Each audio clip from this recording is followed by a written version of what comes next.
Граѓаните кажуваат дали парламентот е нивната куќа на демократијата или не.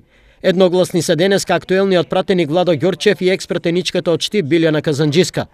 Довербата во народните избраници е повеќе од потребна од страна на оние кои ги избрале да ги представуваат во парламентот, тврдат Казанџиска и Ѓорчев. Секој пратеник е поединец за себе и секој едноставно одговара за своите позиции, за своите залагања, а на крајот на краиштата апсолутно граѓаните го имаат последниот збор. Тие се врховниот арбитар.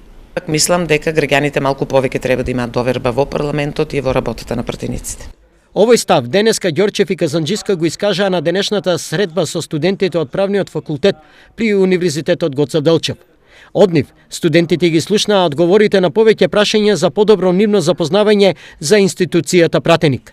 Например, што представува пратеник, неговата функција и улога во политичкиот систем на државата и слично. Што представува работно тело, потоа што представува пленарна седница, што представува едно здружување помеѓу пратеници од различни политички партии околу заедничките. Денешната средба на студентите со некогашниот и актуелен представник на највисокиот македонски законодавен дом е во рамките на традиционалните студиски средби и запознавање со работата на највисоките правно-законодавни тела во државата од страна на идните академски граѓани, во случајов правници од правниот факултет при УГД.